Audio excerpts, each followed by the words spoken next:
알베르 까미 방 두 칸에 5식구. 가난한 집의 애할머니는 늘 이렇게 말씀하셨습니다. 공부가 밥 먹여주냐? 일찍 취직해서 돈이나 벌어라. 똑똑똑. 소년의 학업이 끝날 뻔했던 그때 한 남자가 문을 두드렸지요. 초등학교 교사 루이 제리맹이었습니다. 그는 애할머니를 끈질기게 설득했지요. 이 아이는 그냥 두기엔 너무 아까운 인재입니다. 학교에 보내주세요. 제가 책임지겠습니다. 시간이 흐르고 이 소년은 세계에서 가장 권위 있는 상 노벨 문학상을 받았습니다. 전 세계 언론과 축하 정보가 쏟아지던 그 순간 그는 가장 먼저 그의 스승 루이제르 맹에게 편지 한 통을 썼지요. 당신이 없었다면 이 가난한 아이에겐 아무것도 없었을 것입니다. 그의 이름은 알베르 까미입니다. 인생은 부조리하다. 그러나 우리는 그럼에도 살아가야 한다.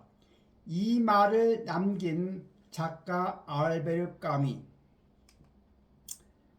그는 평생 의미 없는 세계 속에서 인간이 어떻게 살아야 하는지를 묻던 사람이었습니다. 신도 절대적인 진리도 없는 세계에서 인간은 무엇을 붙잡아야 하는가? 그는 그 질문을 끝까지 밀어붙였고 결국 반항이라는 답을 내놓았습니다.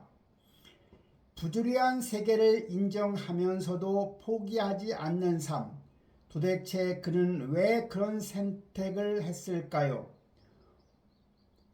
오늘 알베르 까미의 생애를 천천히 한번 따라 가보려고 합니다. 1913년 11월 7일 새벽 알제리 동부의 작은 마을 몽도비에서 아이의 울음소리가 들렸지요. 아이의 이름은 알베르 까미. 아버지 리시엔 까미는 포도 농장에서 일을 했었고 어머니 카트렌 생테스는 청각 장애가 있는 스페인계 이민자 후손이었습니다. 두 사람 모두 읽고 쓰는 능력이 거의 없었고 집에는 책 한 권도 없었지요. 가진 것이라고는 건강한 몸과 다음 달에 월세를 낼 수 있을지 없을지 모르는 불안뿐이었습니다. 몽도비는 알제리 동부 내륙에 자리한 곳이었지요.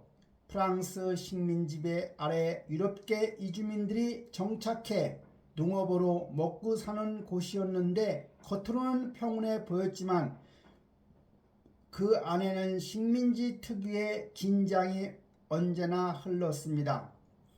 아랍과 유럽계 이주민 사이에 보이지 않는 선, 가진 자와 못 가진 자 사이에 넘기 힘든 벽.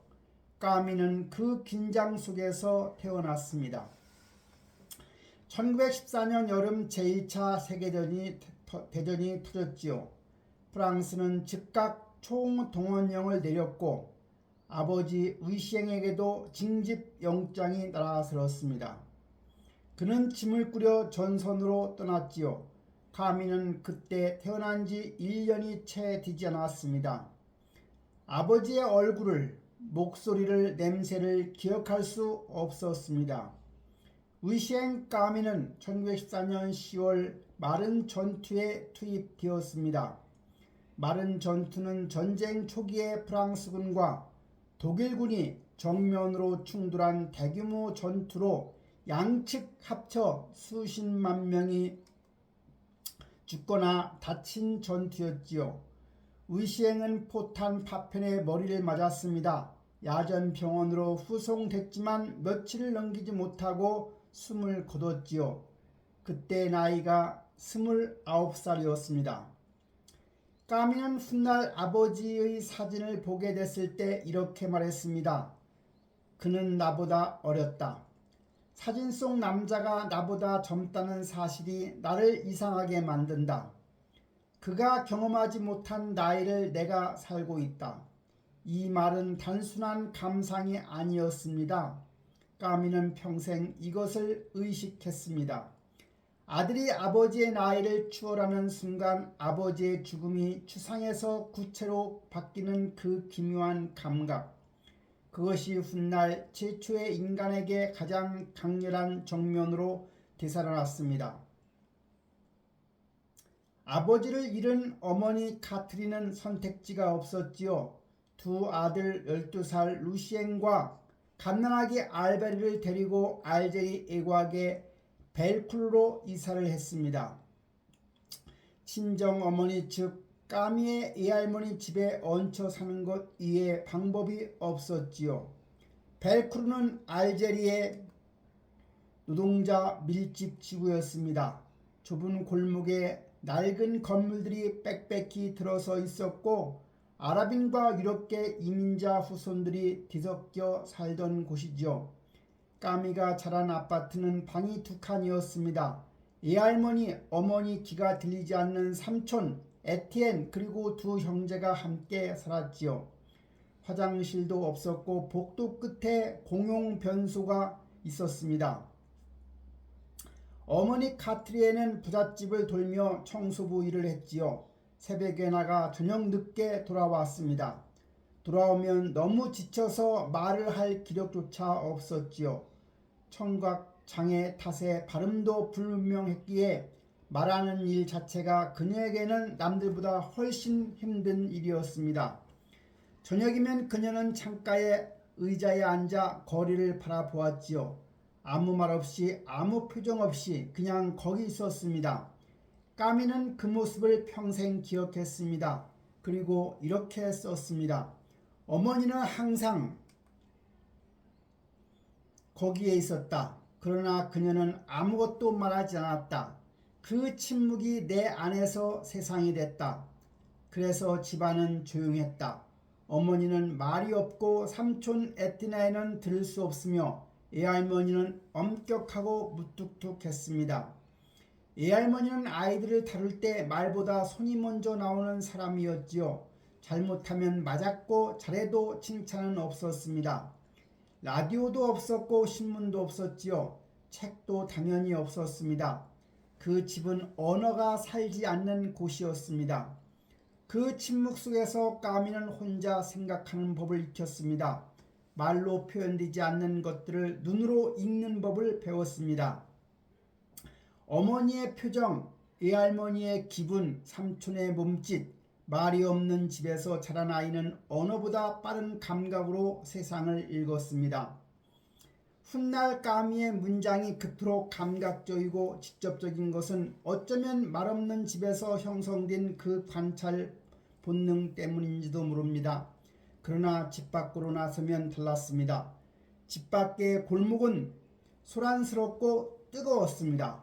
아랍계, 스페인계, 이탈리아계, 프랑스계 아이들이 뒤섞여 공을 차고 싸우고 또 금방 화해하며 살았습니다. 누가 어느 나라 출신인지, 누가 가난하고 누가 더 가난한지는 거기에서 절대 중요하지 않았습니다. 골목에서는 그냥 다 같이 놀았습니다. 까미는 그 골목의 아이였습니다. 키가 크고 빠른 팔을 가진 그는 골목 축구에서 두각을 나타냈지요. 뜨거운 날에는 아이들과 함께 지중해의 바다로 달려갔지요. 알제리의 바다는 눈이 시릴 만큼 파랬습니다. 수평선은 끝없이 멀었고 파도는 시원했지요. 돈이 없어도 바다는 열려 있었습니다. 허름한 수영복 하나면 충분했지요. 까미는 훗날 이 시절을 이렇게 회상했습니다. 가난이 나를 괴롭히지는 않았다. 가난은 내가 태어나기 전부터 있었고 나는 그냥 그 안에서 살았다. 태양도 공짜였고 바다도 공짜였다. 우리는 부자는 아니었지만 아무것도 빼앗기지는 않았다. 이것은 낭만어가 아니었습니다. 까미는 가난을 미워하는 사람이 아니었습니다. 다만 그는 진짜로 그렇게 느꼈습니다. 결핍이 있었지만 그 결핍이 삶의 기쁨 까미를 빼앗아 가지는 않았고 햇볕과 바다와 골목 친구들이 있는 한 어린 까미는 충분히 살아 있었습니다. 그러나 그 충분함이 언제까지나 지속될 수는 없었습니다. 세상에는 까미가 모르는 것들이 있었고 그가 가보지 못한 것들이 있었습니다. 골목과 바다 너머에 무엇이 있는지 그는 아직 알지 못했지요. 1923년 가을 벨크루 초등학교 교실에 누이 제리맹이 서 있었습니다. 40에 접어든 제리맹은 이미 이 동네에서 오래 가르쳐온 교사였지요. 벨크루가 어떤 동네인지 이 아이들이 어떤 집에서 오는지 누구보다 잘 알았습니다. 대부분의 아이들은 중학교에 가지 못했지요. 초등학교를 마치면 공장으로 부두로 시장으로 갔습니다. 그것이 벨크루의 순서였습니다. 그런데 그의 제리맹의 눈에 한 아이가 걸려들었습니다. 10살의 알베르 까미였지요. 까무잡잡하고 눈이 크고 말이 없는 아이였지요. 수업 시간에 유독 집중했고 뭔가를 한번 들으면 그냥 넘어가지 않았습니다. 왜 그런지를 반드시 알려고 했지요. 제리맹은 속으로 혼자 생각했습니다. 이 아이를 그냥 공장으로 보내면 안 된다. 제리맹은 까미에게 방과 후 남아 있으라고 했습니다. 수업료는 없었습니다. 제리맹이 자신의 시간을 쪼개 개인 지도를 해준 것이지요. 처음에는 읽기와 쓰기, 그 다음엔 수학, 그 다음엔 논리적으로 생각을 전개하는 법, 까미는 빠르게 흡수했습니다. 제리맹이 무언가를 설명하면 까미는 그것을 자기 말로 다시 표현할 줄 알았습니다. 단순히 외우는 것이 아니라 이해하는 아이였습니다. 몇 달이 지나고 제리맹은 결심했지요. 이 아이를 중학교에 보내야 한다. 1924년 그는 까미를 중학교 장학생 선발 시험에 추천했습니다. 당시 벨크루 같은 빈민가에서 중학교에 진학하는 아이는 극히 드물었습니다. 중학교는 돈이 드는 곳이었고 까미 집에는 돈이 없었습니다. 애할머니가 먼저 반발했습니다. 까미 집안의 실질적인 결정권자는 애할머니였죠. 강하고 냉정한 여성으로 감정보다 현실을 먼저 봤습니다. 공부가 밥 먹여주냐? 그 시간에 일을 배워야지. 알베르도 빨리 돈을 벌어야 해. 우리 집이 어떤 형편인지 선생님은 알기나 해요. 제리맹은 물러서지 않았습니다. 그는 직접 까미의 집을 찾아갔습니다. 애할머니를 설득했지요. 장학금을 받으면 수업료가 들지 않는다고. 이 아이는 그냥 두기엔 너무 아깝다고 자신이 책임지고 지도하겠다고 말했습니다. 어머니 카트리는 그 자리에서 말이 없었습니다. 그저 제리맹과 애할머니를 번갈아 바라볼 뿐이었지요. 하지만 어딘가에서 그녀는 고개를 끄덕였습니다. 까미는 장학생 선발 시험을 치렀고 합격했지요. 1924년 알제리에 입학했습니다. 중학교는 다른 세계였습니다. 까미가 살던 벨크루의 골목과 그 학교 사이에는 단순히 거리만 있는 것은 아니었지요. 다른 계층의 아이들이 있었고 다른 언어가 있었습니다. 처음에 까미는 이질감을 느꼈습니다. 집에서는 제대로 된 식사도 못하고 오는 아이가 넥타이를 메고 깔끔한 가방을 든 아이들 사이에서 앉아 있었습니다. 그러나 까미는 기죽지 않았지요. 오히려 더 집요하게 공부했습니다. 중학교에는 도서관이 있었습니다. 까미는 그곳에서 처음으로 제대로 된 문학을 만났는데 앙드레 지드, 도스토옙스키, 파스칼을 읽으며 말이 없는 집에서 자란 아이가 활자 속에서 폭발적으로 언어를 흡수하기 시작했습니다. 글쓰기 수업에서 까미의 글은 교사들 사이에서 화제가 됐는데 가르친 적도 없는 리듬감이 문장 안에 살아있었기 때문이었습니다. 읽고 또 읽으면서 몸에 밴 감각이 그대로 배어 나왔습니다. 그러나 까미는 책상에만 앉아있는 아이는 아니었습니다. 그는 알제리 대학 스포츠협회 팀 한 명 인류의 골키퍼로 뛰며 축구에 완전히 빠져 있었는데 골키퍼라는 포지션이 그에게 특별한 의미를 주었습니다. 팀 전체를 등 뒤에 두고 혼자 마지막 선을 지키는 자리, 공이 오면 몸을 던져야 하고 실수하면 곧바로 실점이 되는 그 자리를 까미는 두려워하지 않고 오히려 좋아했습니다. 훗날 그는 이렇게 말했습니다. 내가 도덕과 의무에 대해 아는 것의 대부분은 축구에서 배웠다. 팀이 있고 내 자리가 있고 내가 무너지면 모두가 무너진다. 그 순간 사실이 나를 만들었습니다. 과장이 아니었습니다. 까미는 팀 스포츠에서 공동체의 의미를 처음 배웠고 혼자 잘나서는 이길 수 없다는 것도 동료를 믿어야 한다는 것, 심판의 결정이 부당해도 경기는 계속해야 한다는 것을 몸으로 익혔는데 그 경험들이 훗날 까미가 인간의 연대를 철학의 핵심으로 삼는 밑바탕이 되었던 겁니다. 그는 진지하게 프로 선수를 꿈꿨고 실력도 열정도 있었지만 그 꿈은 17살에 갑자기 끝났습니다. 1930년 결핵 진단을 받았기 때문입니다. 의사는 격렬한 운동을 금지했고 까미는 그날 이후 골대 앞에 서지를 못했습니다. 그 상실이 얼마나 컸는지 까미는 오랫동안 축구 이야기를 꺼낼 때마다 눈빛이 달라졌고 주변 사람들은 기억했습니다. 글로 먹고 사는 사람이 됐어도 노벨상을 받는 작가가 됐어도 축구만큼은 다른 감정으로 말했는데 그것은 단순히 운동을 못하게 된 것이 아니라 몸이 자신을 배신한 첫 번째 경험이었기 때문일 겁니다. 그리고 1957년 10월 스톡홀름에서 전화가 왔지요.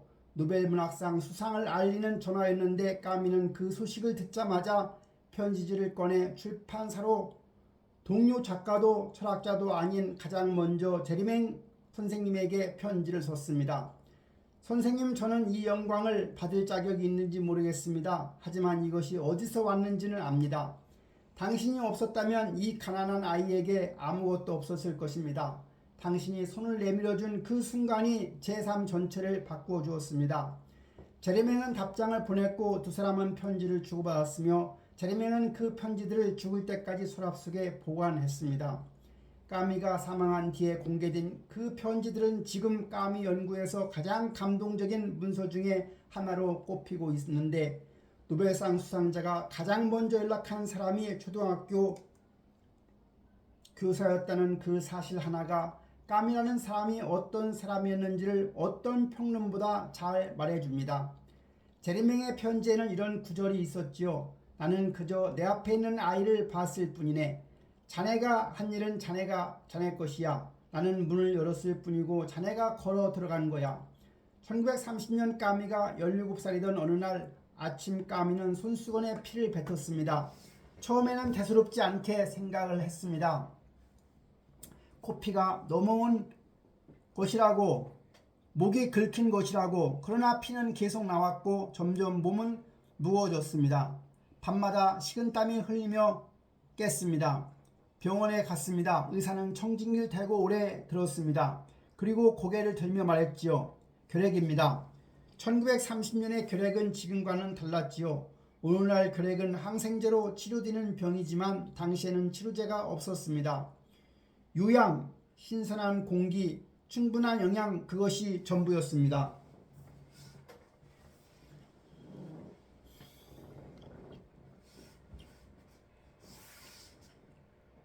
나은 사람도 있었고 죽은 사람도 있었는데 어느 쪽이 될지는 아무도 몰랐지요.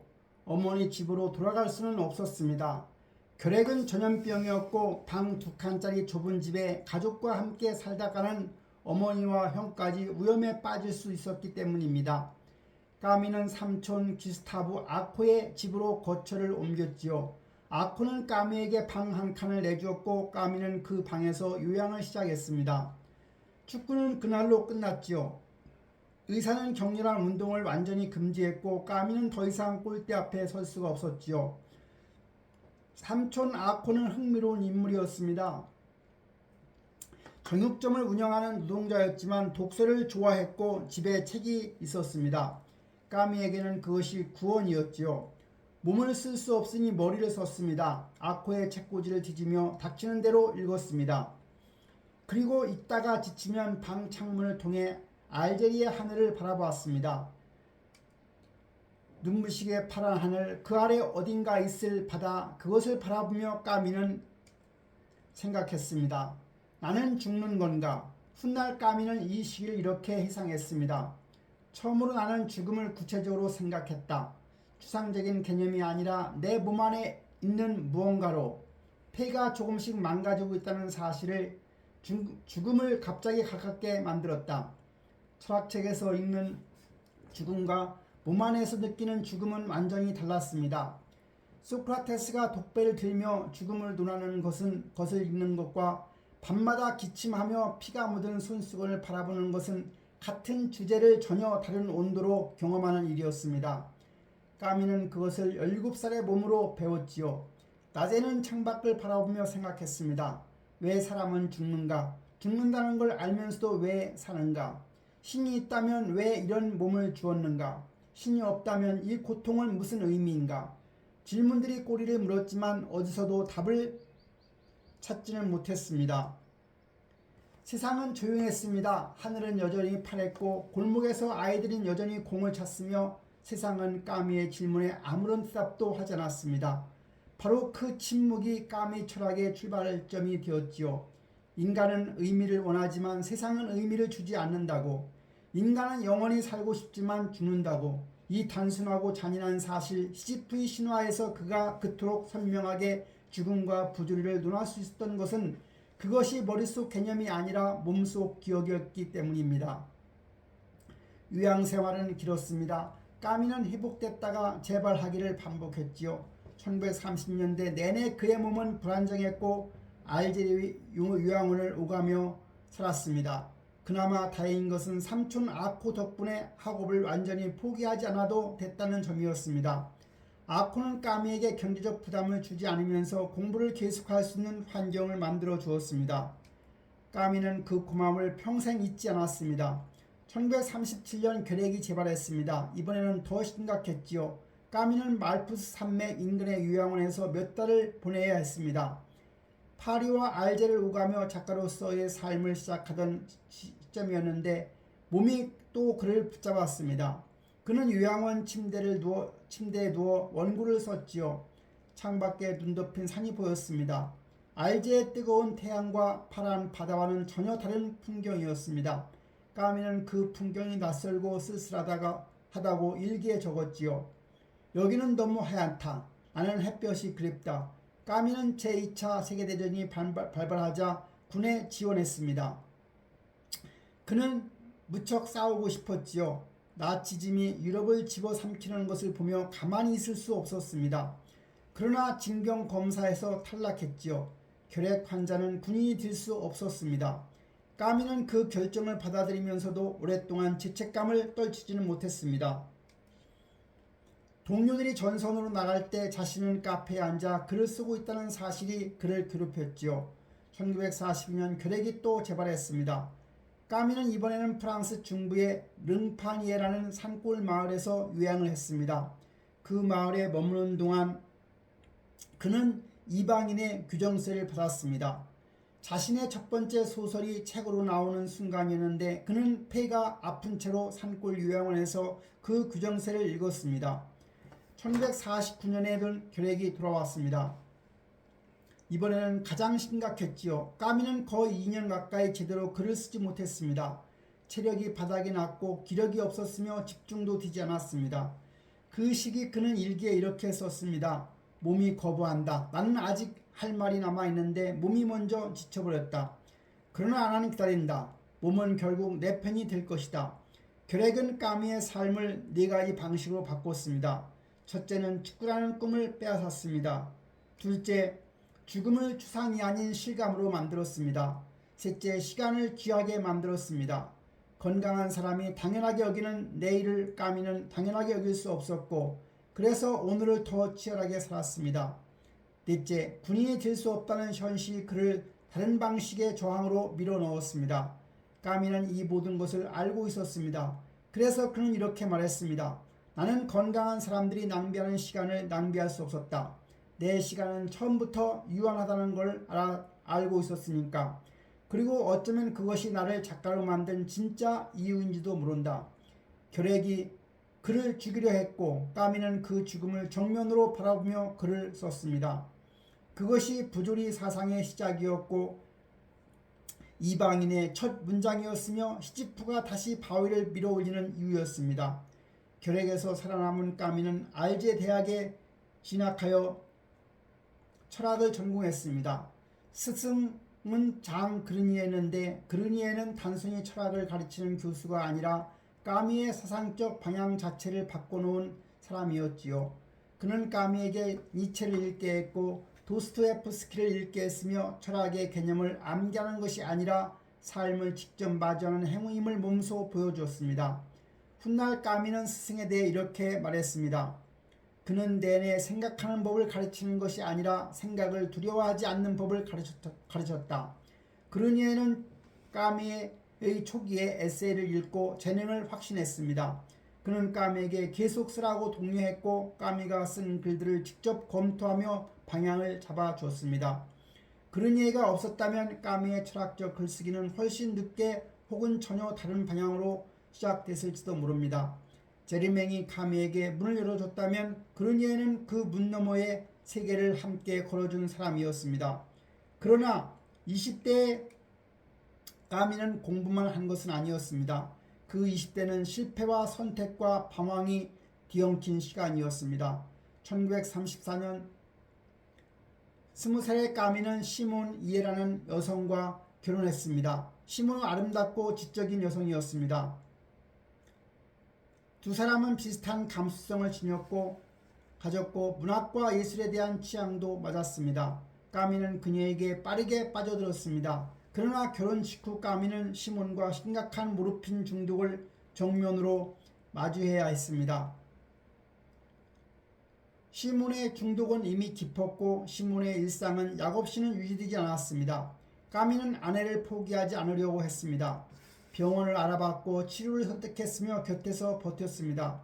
그러나 중독은 사랑으로 고쳐지는 것이 아니었습니다. 시몬은 나아지지 않았고 두 사람의 관계는 점차 서로 소진시켰습니다. 까미는 일기에 이렇게 썼습니다. 나는 그녀를 사랑한다. 그러나 사랑이 그녀를 구하지 못한다는 것도 안다. 그리고 그 무력함이 나를 부순다. 결혼한 지 2년이 채 되지 않아 두 사람은 사실상 별거에 들어갔고 1940년에 공식적으로 이혼을 했습니다.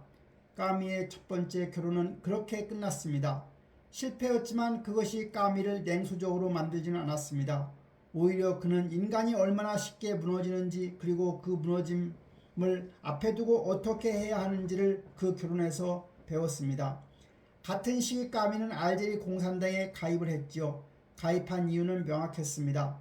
당시 알제리의 현실은 까미를 분노하게 만들었지요. 프랑스 식민 지배 아래 아랍인들은 기본적인 법적 권리조차 없었고 유럽계 이주민과 아랍인의 격차는 일상의 모든 곳에서 드러났습니다. 학교, 병원, 법원, 시장 어디서든 아랍인은 2등 시민이었습니다. 까미는 벨루 골목에서 아랍인들과 함께 자랐습니다. 그들이 겪는 차별이 추상적인 문제가 아니었습니다. 공산당은 당시 식민지 차별에 맞서는 가장 조직적인 세력이었고 까미는 그 조직력을 변화의 수단으로 봤습니다. 그러나 당 안으로 들어가자 곧 이상한 것들이 보이기 시작했습니다. 당은 알제리 문제를 소련의 전략적 이해관계에 따라 해석했습니다. 아랍 민족주의를 지지하는 것이 소련의 이익에 맞지 않는다고 판단하면 당은 그 지지를 철회하라고 요구했습니다.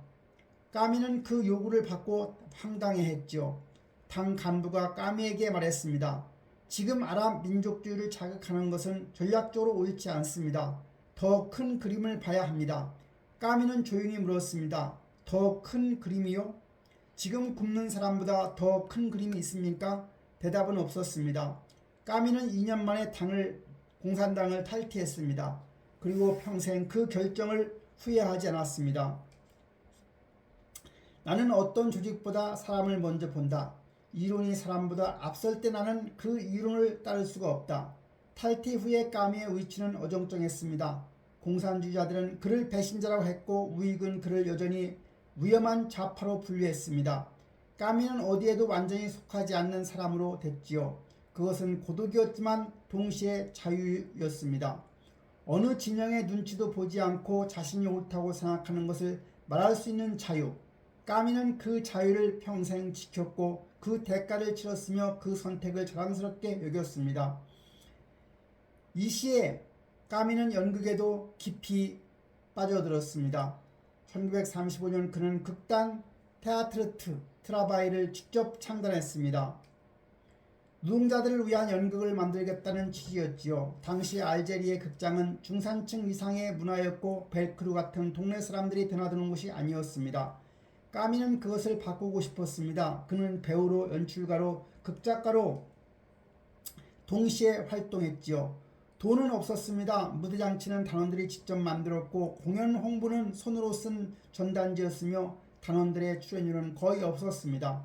그럼에도 까미는 에너지가 넘쳤습니다. 리허설이 끝나면 카페에서 밤새 토론을 했고 다음 공연 아이디어를 냅킨에 적었으며 새벽에 집에 돌아와 소설 원고를 썼습니다. 단원 중 한 명은 당시를 이렇게 해상했습니다. 까미는 항상 마지막까지 남아 있었습니다. 모두가 지쳐 집에 가도 까미는 무대를 정리하며 혼자 남아 뭔가를 생각했습니다. 그 눈빛이 아직도 기억납니다. 뭔가를 보고 있는 것 같았는데 그게 무대인지 아니면 그 너머인지를 모르겠습니다. 연극은 까미에게 단순한 취미가 아니었습니다. 그것은 훈련이었습니다. 어떻게 이야기를 구성하는가, 어떻게 인물을 살아있게 만드는가, 어떻게 관객을 몰입시키는가. 이 훈련이 훗날 이방인과 패스트의 구조적 완성도로 이어졌습니다. 까미의 소설이 그토록 긴장감이 있고 속도감 있는 것은 연극에서 쌓은 감각 덕분이었을 겁니다. 1938년 까미는 알제 진보 신문 기자로 취직했지요.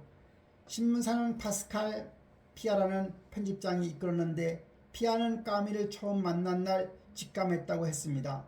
이 사람은 기자보다 작가에 가깝다. 그러나 지금 당장은 기자가 필요하다. 까미는 기자일에 몰두했습니다.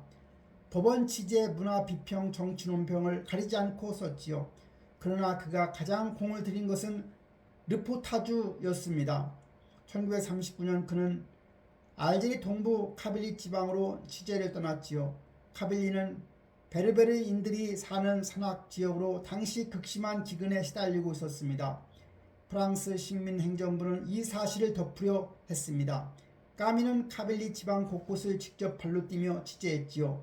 굶주리는 마을을 찾아가 주민들의 이야기를 들었고 아이들이 먹는 것이 없어 풀뿌리를 캐는 모습을 목격했으며 지역 행정관들이 현실을 어떻게 은폐하는지를 꼼꼼히 기록했습니다. 그 취재는 신문사의 연소로 실렸고 알제리 전체에 파장을 일으켰습니다. 까미는 기사에 이렇게 썼습니다. 이것은 정치 문제가 아니다. 이것은 사람이 죽어가고 있다는 문제다. 그것을 정치 문제로 만들어 이면하는 사람들이 진짜 문제다. 식민지 행정부는 격분했습니다. 당국에 압박이 들어왔고 결국 신문사는 폐관되었습니다. 까미는 일자리를 잃었지요. 그러나 그 리포타주는 까미의 이름을 알제리 지식인 사이에 확실하게 각인시켜주는 계기가 되었습니다. 단순히 글을 잘 쓰는 사람이 아니라 불편한 진실을 직접 찾아가서 쓰는 사람이라는 평판이었지요. 일자리를 잃은 첫 결혼도 끝나가던 1930년대 말 까미의 의향은 실패한 20대 청년이었습니다. 그러나 그 시간은 낭비되지 않았습니다.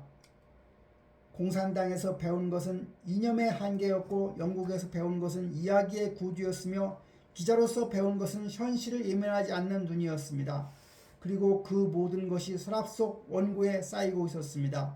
까미는 카페 구석에서 요양원 침대 위에서 신문사 마감 새벽에 소설을 썼습니다.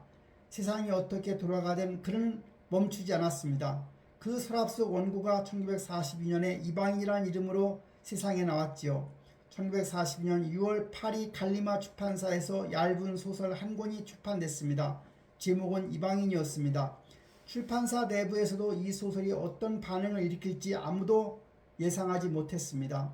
전쟁 중이었고 파리는 나치 독일에 점령된 상태였으며 사람들은 먹고 사는 것만으로도 벅찼습니다. 그런 시절에 철학적인 소설이 팔릴 것이라고 확신하는 사람은 없었으니까요. 그러나 첫 문장이 모든 것을 바꿨습니다. 오늘 엄마가 죽었다. 아니면 어제였는지도 모른다. 독자들은 이 문장 앞에서 멈췄습니다. 어머니가 죽었는데 날짜를 모른다? 그것도 모른다가 아니라 모를 수도 있다는 태도로 쓰여 있었습니다. 카미는 처음부터 독자에게 선언하고 있었습니다. 이 소설의 주인공은 당신이 기대하는 방식으로 슬퍼하지 않는다고. 주인공 메로스는 어머니의 장례식에서 울지 않았습니다. 관 앞에 앉아 커피를 마셨고 담배를 피웠으며 함께 온 양로원 직원들과 잡담을 나눴지요. 다음 날에는 여자친구 마리와 수영을 하러 갔는데 저녁에는 코미디 영화를 보며 웃었습니다. 독자들은 당혹스러웠습니다. 이 남자는 괴물인가? 어머니가 죽었는데 어떻게 웃을 수 있는가? 그러나 까미가 말하려 한 것은 달랐습니다. 메로스는 나쁜 사람은 아니었습니다. 그는 단지 사이가 요구하는 방식으로 감정을 연기하지 않는 사람이었습니다. 슬프지 않아서 울지 않은 것이 아니라 울어야 한다는 규칙을 따르지 않은 것이었습니다. 그리고 그것이 그를 죽음으로 몰아갔습니다. 소설의 절정은 해변에서 벌어집니다. 메로스는 뜨거운 태양 아래 아랍과 마주칩니다. 태양이 너무 강렬하고 빛이 총에 반사되며 머릿속이 하얗게 됩니다. 그는 방아쇠를 당깁니다. 한 번 그리고 4번 더 법정에서 판사가 묻습니다. 왜 쐈습니까? 메로스는 대답했습니다. 태양 때문이었습니다. 법정은 침묵했습니다. 검사는 이 대답을 메로스의 도덕적 무감각의 증거로 사용했습니다. 그러나 카미가 말하려는 것은 이것이었습니다. 메로스는 살인죄로 재판을 받는 것이 아니었습니다. 그는 어머니 장례식에서 울지 않는 죄로 재판받고 있었습니다. 사이의 규칙을 따르지 않는 죄, 기대되는 감정을 연기하지 않는 죄, 그것이 진짜 이유였습니다. 사형 선고를 받고 독방에 앉는 메로스는 마지막에 이렇게 생각합니다. 나는 마치 처음으로 세상에 다정한 무관심의 마음을 열었던 것처럼 느꼈다. 세상은 다정하게 무관심하다. 세상은 나의 죽음에도 나의 삶에도 아무 의미를 부여하지 않는다. 그리고 그것을 받아들이는 순간 역설적으로 자유로워진다. 이것이 이방인이 말하려는 한 핵심이었습니다. 같은 해 카미는 시지프 신화라는 철학 에세이를 함께 출판했습니다. 이방인이 소설로 보여준 것을 시지프 신화는 철학으로 설명했습니다. 그는 이렇게 논리를 전개했습니다. 삶이 부조리하다면, 즉 세상이 아무 의미를 주지 않는다면 왜 살아야 하는가? 이것이 철학의 가장 근본적인 질문이라는 것이었습니다. 까미는 부조리를 이렇게 정의했습니다. 인간은 의미를 원한다. 세상은 의미를 주지 않는다. 이 둘 사이의 충돌이 바로 부조리다. 그렇다면 이 부조리 앞에서 인간은 어떻게 해야 하는가? 그리스 신화 속 시지프는 신들을 속인 죄로 영원한 형벌을 받는 인물이었습니다. 그의 형벌은 거대한 바위를 산 꼭대기까지 굴려 올리는 것이었는데 바위는 꼭대기에 닿는 순간 반드시 굴러 내려왔습니다. 시지프는 자신의 애가 바위를 밀어야 했습니다. 영원히 끝없이 아무 의미 없이 이보다 더 완벽한 부조리의 형상이 있을까요? 까미는 시지프를 보며 이렇게 말했습니다. 시지프가 행복하다고 상상해야 한다. 이 문장은 당시 독자들에게 충격이었습니다. 어떻게 그 형벌이 행복일 수 있겠는가? 까미의 논리는 이것이었습니다. 시지프는 자기 운명을 안다. 환상이 없다. 신이 구해줄 것이라는 기대도 없고 언젠가 바위가 굴러 내려오지 않을 것이라는 희망도 없다. 그는 자신의 상황을 완전히 직시한다. 그리고 그럼에도 걷는다. 바위를 향해. 다시 그 선택이 반항이고 그 반항이 자유이며 그 자유가 행복의 유일한 가능성이라고 까미는 말했습니다. 이방인의 메로스와 시지프의 신의 시지프는 같은 사람이었습니다. 세상에 의미를 주지 않는다는 것을 알면서도, 죽는다는 것을 알면서도 그럼에도 자신의 방식으로 끝까지 살아가는 사람. 까미는 그 두 인물을 통해 하나의 대답을 내놓았습니다. 부조리한 세계에서 인간이 할 수 있는 가장 용감한 일은 그 부조리를 예민하지 않으면서도 계속 사는 것이라고. 이방인은 출간 직후부터 반응이 폭발적이었습니다. 나치 점령화의 파리에서 검열을 통과하는 것 자체가 신기한 일이었는데 독일 검열관들은 이 소설의 철학적 함의를 제대로 파악하지 못한 것으로 보입니다. 소설은 빠르게 퍼졌고 사람들은 손에서 손으로 책을 돌렸습니다. 점령된 도시에서 살아가는 사람들에게 부조리라는 개념은 머릿속 철학이 아니라 일상의 현실이었기 때문입니다. 왜 이 전쟁이 일어나는가? 왜 무고한 사람들이 죽는가? 세상은 왜 이렇게 불합리한가? 메르스의 이야기가 그 질문들과 공명했습니다. 당시 파리의 한 독자는 친구에게 보낸 편지에 이렇게 썼죠. 이 소설을 읽고 나서 이상하게 마음이 가벼워졌다. 세상이 원래 이런 곳이라는 걸 누군가 먼저 말해줬기 때문인 것 같다. 이방인은 출간 첫 해에 수만 부가 팔렸고 전쟁이 끝난 뒤 전 세계로 번역되기 시작했습니다. 28살의 알제리 청년은 유럽 문학의 중심에 서게 되었죠. 그러나 까미는 그 성공에 취하지는 않았습니다. 그는 이미 다음 책을 쓰고 있었습니다. 점령된 파리의 지하에서 나치에 맞서 싸우는 사람들 사이에서 1940년 6월 20일 프랑스가 나치 독일을 공식 항복했습니다. 불과 6만의 유럽 치강이라는 불리던 프랑스군이 무너졌고 파리는 독일군 손에 넘어갔습니다.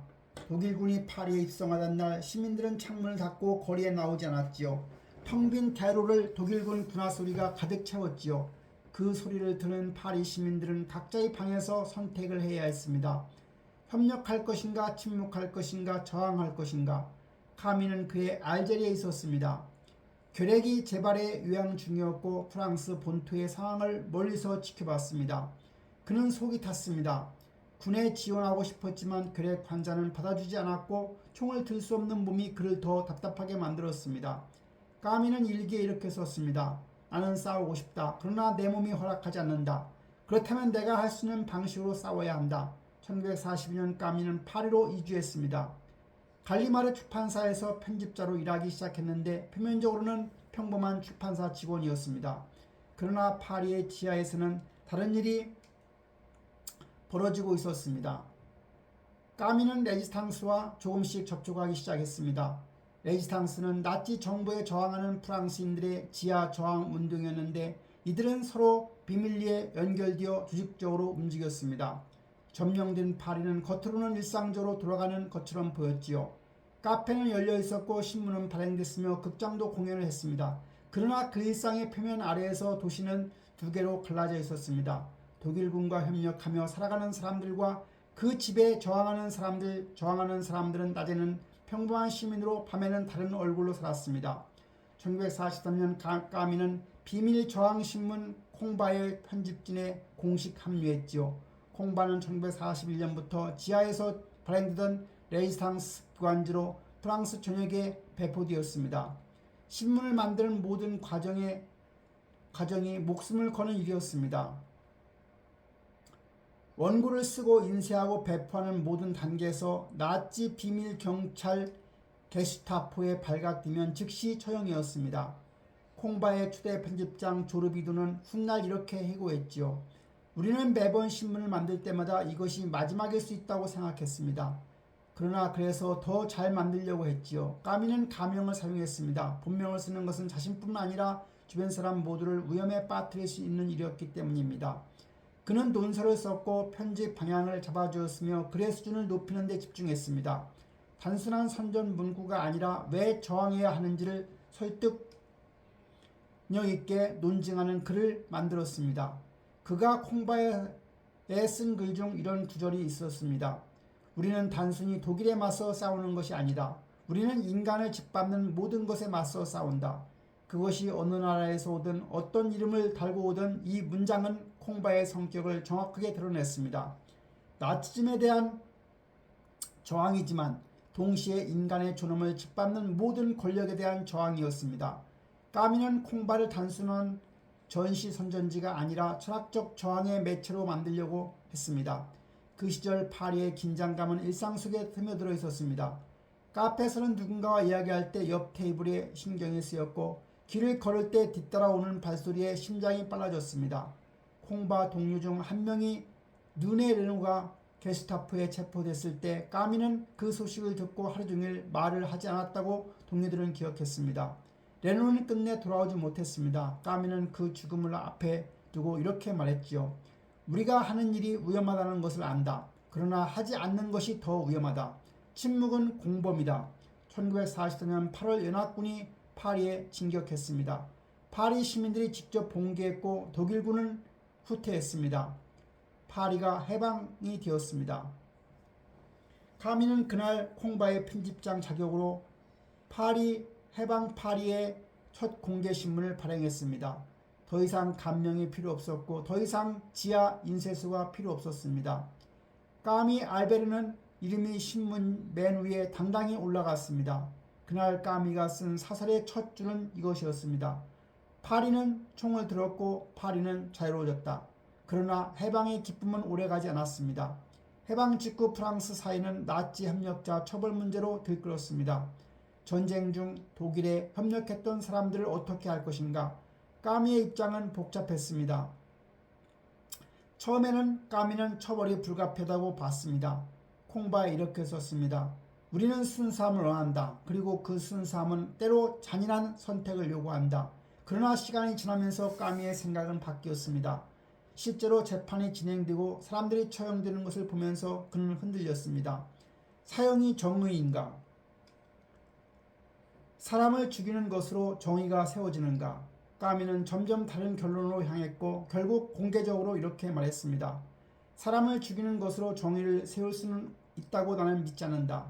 설령 그 사람이 지인이라 해도 죽음은 어떤 명분으로도 정당화될 수 없다. 이 발언은 파리 지식인 사회를 발칵 뒤집었습니다. 레지스탕스 출신이 독일에 맞서 싸운 사람이 협력자 처벌에 반대한다는 것이었습니다. 협력자 처벌을 강하게 주장하던 사람들은 까미를 공격했습니다. 까미는 물러서지 않았습니다. 나는 저항한다. 그리고 그 저항의 이유는 인간의 존엄 때문이었다. 협력자를 죽이는 것도 그 존엄을 해친다면 나는 그것도 반대한다. 내 원칙은 편의에 따라서 바뀌지 않는다. 까미는 이 논쟁에서 또 한 번 어느 진영에도 완전히 속하지 않는 사람이 됐습니다. 레지스탕스 동료들 일부는 그를 이해하지 못했고 우익은 여전히 그를 경계했습니다. 그러나 까미는 그 고독을 감수해야만 했습니다. 레지스탕스 시절이 까미에게 남긴 건 훈장이나 명예가 아니었습니다. 그것은 그리 행동이 될 수 있다는 확신이었습니다. 총을 댈 수 없는 몸이었지만 그는 글로 싸웠습니다. 그리고 그 싸움이 진짜였다는 것을 그는 알았습니다. 목숨을 걸고 쓴 문장들이 있었고 그 문장들이 사람들을 움직였으며 그 움직임이 역사의 일부가 됐습니다. 그것이 까미가 평생 글쓰기를 단순한 예술이 아닌 책임으로 여긴 이유였습니다. 1947년 6월 갈리마르 출판사에서 두꺼운 소설 한 권이 나왔는데 제목은 패스트였습니다. 까미가 이방인을 출판한 지 5년 만에 장편 소설이었고 그 5년 사이에 세상은 완전히 달라져 있었습니다. 나치 점령 레지스탕스 해방 전쟁의 끝 까미는 그 모든 것을 겪은 지 이 소설을 썼던 겁니다. 패스트는 사실 5년 만에 뚝딱 써낸 소설은 아니었습니다. 까미는 1941년부터 이 소설을 구상하고 조금씩 써내려 갔는데 점령된 파리에서 콩바의 지하 인쇄소 근처에서 결핵이 재발한 요양원 침대위에서 쌓인 원고였습니다. 까미는 소설을 쓰는 내 이것이 단순한 이야기가 아님을 알았고 그것은 자신이 살고 있는 시대에 대한 기록이었습니다. 배경은 알제리의 항구 도시 오랑이었습니다. 오랑은 까미가 잘 아는 도시로 알제리에서 두 번째로 큰 항구였으며 유럽계 이주민과 아랍인이 뒤섞여 사는 곳이었습니다. 소설은 어느 봄날 아침 도시 곳곳에서 쥐들이 죽어 나오는 것으로 시작을 하는데 처음에는 아무도 대수롭지 않게 여겼습니다. 그러나 쥐의 수가 점점 늘어나고 사람이 하나둘 쓰러지기 시작했습니다. 의사들은 원인을 찾았고 그 결론은 충격적이었습니다. 중서 유럽에서 수천만 명을 죽인 그 병 패스트였습니다. 패스트는 쥐 벼룩을 통해 전염되는 병으로 감염되면 고열과 함께 림프절이 부어오르며 피부가 검게 변하며 죽었습니다. 치료제가 없던 시절에는 걸리면 거의 속수무책이었고 오랑은 순식간에 공포에 휩싸였습니다. 당국은 도시를 봉쇄했고 아무도 들어올 수 없고 아무도 나갈 수 없는 상태가 되었습니다. 오랑은 세상으로부터 완전히 단절됐는데 편지는 쓸 수 있었지만 언제 닿을지 알 수 없었고 살아가는 사람들과 갑자기 벽으로 갈라진 채 언제 다시 만날 수 있을지 아무도 몰랐습니다.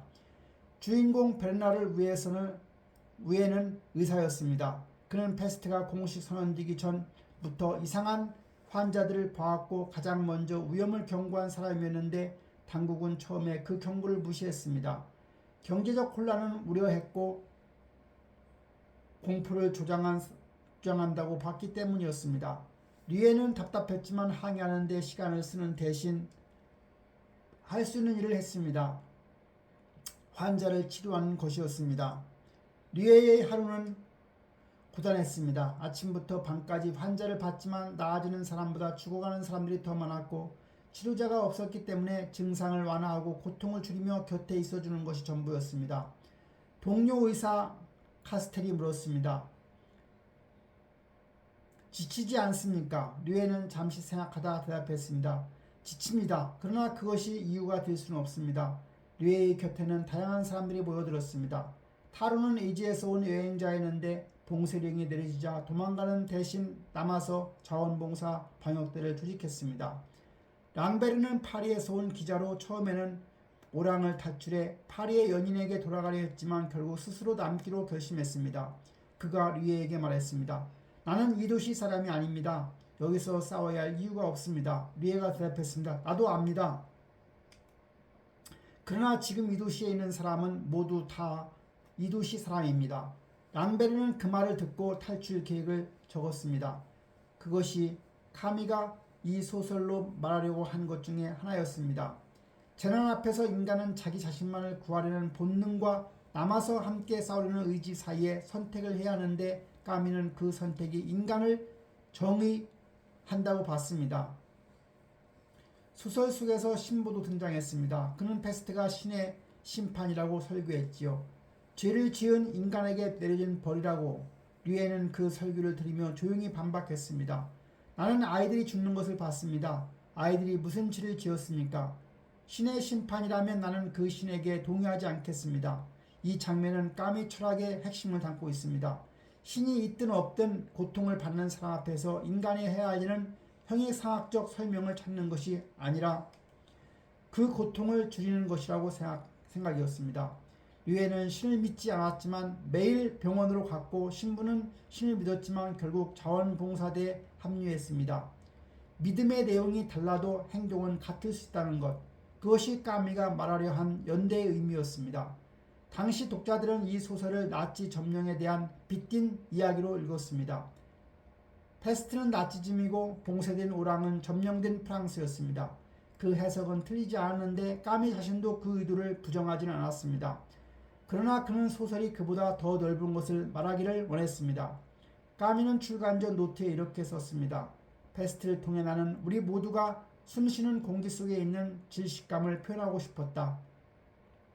동시에 그 질식 속에서도 인간이 선택할 수 있는 것이 있음을 말하고 싶었다. 페스트는 언제나 어떤 형태로든 존재한다는 것이 까미의 생각이었습니다. 전쟁, 독재, 전염병, 가난, 인간을 짓밟는 것들은 역사 속에서 모습을 바꿔가며 반복됐고 그때마다 인간은 같은 선택 앞에 섰습니다. 도망칠 것인가 남아서 싸울 것인가? 카미의 대답은 소설 전체를 통해 조용하지만 단호하게 말해졌습니다. 소설 말미에 류에는 이렇게 생각했습니다. 페스트는 결코 죽거나 사라지지 않는다. 그것은 수십 년 동안 가구나 속옷 속에서 잠들어 있다가 언젠가 인간들에게 불행과 교훈을 가져다 주기 위해 다시 쥐들을 깨워 도시로 내보낼 것이다. 이 문장은 소설이 끝난 뒤에도 독자들의 머릿속에 남았습니다. 페스트는 끝나지 않는다. 그러나 그렇기 때문에 싸움도 끝나지 않는다. 그것이 까미가 페스트로 말한 것이었습니다. 페스트는 출간 즉시 프랑스에서 10만 부 이상이 팔렸고 이후 수십 개 언어로 번역되었는데 그 반응은 까미 자신도 예상하지 못한 규모였습니다. 전쟁을 겪은 사람들이 이 소설에서 자신의 경험을 받고 전쟁을 겪지 않은 사람들은 이 소설 속에서 인간의 조건을 받습니다. 그리고 2020년 코로나19가 전 세계에 덮쳤을 때 70년 전에 쓰인 이 소설은 다시 전 세계의 베스트셀러가 됐습니다. 봉쇄된 도시, 치료제 없는 전염병, 매일 병원으로 나가는 의료진, 독자들은 소설과 현실이 겹치는 것을 보며 전율했습니다. 시대가 달라져도 질문은 같았습니다. 재난 앞에서 인간은 어떻게 해야 하는가? 까미의 대답은 70년이 지나도 유효했습니다. 화려한 영웅주의가 아니라 매일 자기 자리에서 자기 일을 하는 것, 서로를 포기하지 않는 것, 그것이 인간이 부조리한 세계에서 할 수 있는 최선이라고 까미는 말했고 류에이 박사는 그것을 매일 아침 병원 문을 열며 증명했습니다. 전후 파리 지식인 사이의 최대 스타는 장폴 사르트르였습니다. 실존주의 철학의 기수, 파리의 카페와 강연장을 지배하는 사람이었는데 그의 말 한마디가 파리 지식인 사이의 방향을 바꿀 만큼 영향력이 컸던 사람입니다. 사르트르는 카페를 사실상 자신의 직무실처럼 쓰며 글을 쓰고 토론했고 그 주변에는 언제나 사람들이 모여들었습니다. 까미와 사르트르는 1943년에 처음 만났지요. 까미의 이방인이 출판되고 파리 분단에서 화제가 되던 시절이었습니다. 사르트르는 이방인을 읽고 긴 서평을 썼는데 그 서평은 까미를 단숨에 진지한 작가의 반열에 올려놓게 되었습니다. 사르트르는 까미의 전행을 진심으로 인정했고 까미도 사르트르의 지적 깊이를 존경했습니다. 두 사람은 빠르게 가까워졌지요. 함께 카페에서 밤새 토론도 했고 서로의 원고를 읽어줬으며 해방 직후의 파리에서 나란히 새로운 프랑스 문화를 이끌어가는 인물로 여겨졌습니다. 주변에서는 두 사람을 20세기 프랑스 지성의 두 기둥으로 봤지요. 그러나 그 우정은 처음부터 긴장을 품고 있었습니다. 두 사람은 기질이 너무 달랐지요. 사르트르는 파리 태생의 엘리트였습니다. 명문 고등사범학교를 졸업했고 철학을 추상적 체계로 구축하는 데 탁월했으며 정치적으로 소련의 우호적인 입장을 취했습니다. 반면에 까미는 알제리 빈민가 출신이었습니다. 가난과 괴력과 전쟁을 몸으로 겪었고 인연보다 사람을 먼저 봤으며 어떤 틀에든 사람을 해치면 비판했습니다. 두 사람이 같은 방향을 보는 것처럼 보였던 시절도 실은 서 있는 자리가 달랐던 겁니다. 균열은 서서히 생겼습니다. 1940년대 후반부터 까미는 소련의 강제 수용소 문제를 공개적으로 거론하기 시작했습니다. 소련의 굴라크, 즉 정치적 수용소에서 수백만 명이 강제노동에 동원되고 죽어가고 있다는 사실이 서방에도 조금씩 알려지고 있었습니다. 까미는 그것을 침묵할 수 없었습니다. 그러나 당시 파리 지식인 사이의 분위기는 달랐습니다. 소련을 비판하는 것은 미국과 자본주의를 편을 드는 것으로 여겼고 그것은 지식인으로서 수치스러운 일로 간주됐습니다. 냉전의 논리 속에서 좌파 지식인들은 소련의 문제를 알면서도 공개적으로 말하지 않는 것을 선택했지요. 사르트르도 그 선택을 했습니다. 까미는 그 침묵을 이해할 수가 없었습니다. 그는 주교 사람들에게 이렇게 말했습니다. 나치 수용소를 비판했던 우리가 소련 수용소는 왜 침묵하는가? 수용소는 수용소다. 누가 만들었던 1951년 까미는 반항하는 인간을 출판했습니다. 이 책에서 그는 혁명적 폭력을 정당화하는 논리를 정면으로 해부했습니다. 프랑스 혁명부터 소련 혁명까지 역사 속의 정의로운 목적을 내세우며 사람을 죽인 모든 혁명을 비판적으로 분석했습니다. 까미의 결론은 명확했습니다. 목적이 아무리 정의롭다 해도 그것을 위해 사람을 죽이는 것은 정당화될 수 없다. 혁명이 살인을 정당화하는 순간 그 혁명은 자신이 타도하려 했던 것과 같아진다. 사르트르는 까미에게 이렇게 썼습니다. 당신의 도덕주의는 결국 현실을 바꾸려는 모든 시도를 무력화한다. 역사는 깨끗한 손으로 만들어지지 않는다. 까미는 물러서지 않았습니다. 혁명의 이름으로 사람을 수용소에 보내는 것은 나를 진보라고 부르지 않는다. 소련의 굴라크는 침묵해야 할 불편한 진실이 아니라 우리가 정면으로 바라봐야 할 현실이다. 깨끗한 손을 포기하는 순간 우리는 우리가 싸우는 것과 같아진다. 이 논쟁은 우리 두 사람만의 싸움이 아니었습니다. 파리의 모든 지식인들이 어느 편인지를 밝혀야 했고 잡지마다 논평이 실렸으며 카페마다 이 주제로 밤새 싸웠습니다. 그리고 대부분의 지식인은 사르트르 편을 들었습니다. 까미는 소수였지요. 까미의 오랜 친구 중 한 명이 그에게 말했습니다. 자네가 옳을 수도 있어. 그러나 지금이 싸움에서 자네는 혼자야. 까미는 짧게 대답했습니다. 알아. 그래도 말해야 한다. 까미는 그 대가를 치렀습니다. 파리 지식인 사이에서 고립됐고 진보 진영에서는 반동을 분류됐으며 그렇다고 우파가 그를 환영하지도 않았습니다. 까미는 어디에도 속하지 않는 사람이 됐습니다. 초청이 줄었고 강연 요청이 사라졌으며 한때 함께 카페에서 토론하던 사람들이 까미를 예민했습니다. 그는 이 시기 일기에 이렇게 썼습니다. 고독은 선택이 아니다. 그러나 그것이 두렵지는 않다. 진실을 말하는 사람은 혼자가 되는 것에 익숙해야 한다. 훗날 역사는 까미의 편을 들었습니다. 소련의 강제 수용소 실태가 전 세계에 알려지고 소련 체제의 실상이 드러나면서 1952년 까미가 말한 것들이 옳았다는 것이 증명됐습니다. 그러나 까미는 그것을 보지 못했습니다. 1957년 10월 16일 오전 까미는 파리 갈리마르 출판사에서 일하고 있었습니다. 그때 전화가 왔습니다. 스웨덴 아카데미였습니다. 그의 노벨 문학상 수상자로 알베르 까미가 선정됐다는 통보였습니다. 44살이었습니다. 까미는 전화를 끊고 한동안 가만히 있었다고 합니다. 기쁨보다 당혹감이 먼저였지요. 그는 출판사 동료에게 이렇게 말했습니다. 앙드레 말로가 받았어야 했다. 나는 아직 준비가 되지 않았다. 말로는 까미가 오랫동안 존경해온 프랑스 작가였습니다. 까미는 진심으로 그렇게 생각했고 자신보다 더 자격 있는 작가들이 있다고 믿었으며 44은 노벨상을 받기에 너무 이른 나이라고 느꼈습니다. 아직 쓰지 못한 것들이 너무 많았기 때문이었습니다. 소식이 퍼지자 파리는 들썩였습니다. 언론이 몰려들었고 축하 정보가 쏟아졌으며 라디오에서는 까미의 이름이 하루종일 흘러나왔습니다. 그러나 까미가 가장 먼저 한 일은 편지지를 꺼내는 것이었습니다. 수신인은 벨르 초등학교의 루이 제르멘이었습니다. 선생님, 저는 이 소식을 들었을 때 어머니 다음으로 선생님 생각이 났습니다. 당신의 노력과 가르침이 없었다면 이 가난한 아이에게 아무것도 없었을 것입니다. 이 영광의 많은 부문이 선생님 것입니다. 제르맹은 답장을 보냈고 두 사람이 주고받는 편지들은 지금도 실물이 보존되어 있다고 합니다. 1957년 12월 10일 까미는 스톡홀름 시청에서 노벨 문학상을 수상했지요.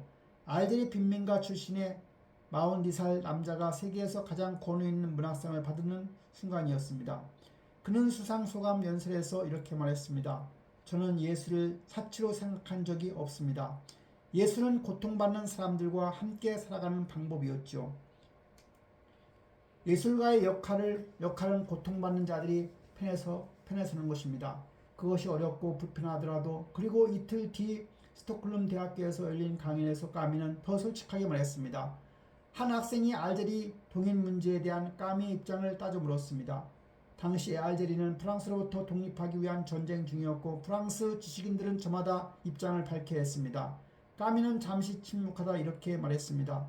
나는 정의를 믿는다. 그러나 정의보다 먼저 내 어머니를 지킬 것이다. 이 말은 큰 논란을 일으켰습니다. 많은 사람이 까미가 알제리 독립을 반대하는 뜻으로 해석했는데 까미의 진위는 달랐습니다. 알제리 독립운동 과정에서 민간인 폭탄 테러가 벌어지고 있었고 까미의 어머니는 알제리에 살고 있었습니다. 어떤 이념도 무고한 사람들의 목숨보다 더 앞설 수 없다는 것이 까미의 생각이었지만 그 말은 맥락을 잃고 퍼졌고 까미는 또 한 사방에서 공격을 받았습니다. 노벨상이 까미를 자유롭게 하지는 않았습니다. 오히려 반대였습니다. 세상은 노벨상 수상자에게 더 큰 작품을, 더 완성된 사상을, 더 명확한 입장을 요구했고 까미는 그 압박을 무겁게 느꼈습니다. 수상 이후에 그는 친구에게 이렇게 말했습니다. 노벨상은 작가를 완성시키는 것이 아니라 가둔다. 이제 사람들은 내가 쓰는 모든 것을 노벨상 수상자 작품으로 읽는다. 그것이 두렵다. 실제로 까미는 수상 이후에 약 2년 동안 새 작품을 발표하지 못했는데 글이 나오지 않은 것이 아니라 쓰고 있었지만 세상에 내놓을 준비가 되지 않았습니다. 그 원고가 바로 최초의 인간이었습니다. 자신의 유년기를 담은 자전적 이야기로 어머니와 벨루크의 골목과 루이 제르멘과의 알제리의 바다가 있었습니다. 화려한 철학이 아니라 기억이었고 부조로의 이론이 아니라 사람이었습니다. 까미는 이 소설을 아직 아무에게도 보여주지 않은 채 완성될 때까지 기다릴 생각이었습니다. 그러나 까미에게 그 시간은 주어지지 않았습니다. 1960년 1월 4일 오후 프랑스 남부 브루그류 지방의 국도 6번 도로였습니다. 파리로 향한 자동차 한 대가 빠른 속도로 달리고 있었는데 갑자기 차가 도로를 벗어나며 가로수를 들이박았습니다. 충돌은 순식간이었습니다. 차에는 까미와 출판사 미엘 가리마르의 아내 잔나 안가가 타고 있었습니다. 갈리마르는 며칠 뒤 병원에서 숨졌고 아내와 딸은 중상을 입었지만 살아남았습니다. 사고 원인은 타이어 파열로 추정됐습니다. 빠른 속도로 달리다가 타이어가 터지면서 운전자가 차를 통제하지 못한 것이었지요. 까미는 원래 기차를 타고 파리로 돌아갈 예정이었습니다. 기차표도 이미 끊어놓은 상태였지요. 그런데 갈리마르가 함께 차를 타고 가자고 권했고 까미는 그 제안을 받아들였던 겁니다. 사용되지 않은 기차표는 까미의 주머니에서 그대로 발견됐습니다. 까미는 평소 자동차 속도에 대한 불안감을 갖고 있었습니다. 그는 친구들에게 이렇게 말한 적이 있었습니다. 교통사고처럼 어리석은 죽음은 없다. 아무 의미도 없고 아무 이유도 없다. 그냥 끝나는 것이다. 그 말이 그대로 현실이 됐던 겁니다. 부주의를 평생 글로 써온 사람이 가장 부주의한 방식으로 생을 마감했던 겁니다. 사고 현장에서 까미의 가방이 발견됐지요. 가방 안에는 원고가 들어있었고 손으로 빽빽하게 쓴 원고지였는데 제목은 아직 확정되지 않은 상태였습니다. 훗날 이 원고는 최초의 인간이라는 제목으로 출간됐지요. 140여 쪽의 미완성 원고였는데 곳곳에 메모와 수정 표시가 가득했습니다. 까미가 마지막까지 붙들고 있던 소설이었지요. 최초의 인간은 까미의 다른 작품들과 달랐습니다. 이방인에는 철학이 있었고 페스트에는 메시지가 있었지만 최초의 인간에게는 그냥 삶이 있었습니다. 주인공 자크 코르무르는 까미 자신이었고 소설은 그가 알제리에 있는 아버지의 무덤을 찾아가는 장면으로 시작됩니다. 아버지는 제1차 세계대전에서 전사했고 주인공은 아버지를 기억하지 못합니다. 무덤 앞에 선 그는 묘비에 새겨진 연두를 보며 깨닫습니다. 아버지는 29살에 죽었습니다. 지금 자신보다 훨씬 젊은 나이였습니다. 그 순간 이 소설 전체의 핵심이었습니다. 아들이 아버지의 나이를 추월하는 것, 아버지가 경험하지 못한 세월을 아들이 살아가는 것, 까미는 그 역전된 시간의 감각을 소설로 쓰고 싶었습니다. 어린 시절 사진 한 장으로만 알던 아버지는 이제는 자신보다 젊은 청년으로 바라보게 되는 그 기묘한 감정을 소설은 벨크루의 골목으로 침묵하는 어머니에게로 로이 제리맨 선생님에게로 돌아갔습니다. 까미는 이 소설에서 처음으로 어머니를 정면으로 썼습니다. 청각 장애가 있고 말이 없으며 글을 읽지 못하는 어머니. 그러나 까미에게 세상의 중심이었던 그 여자 까미는 원고 여백에 이런 메모를 남겼습니다. 이 책을 어머니에게 바친다. 어머니는 이 책을 읽지 못하겠지만 그 메모가 발견됐을 때 이 원고를 처음 읽은 편집자는 한동안 말을 하지 못했다고 합니다.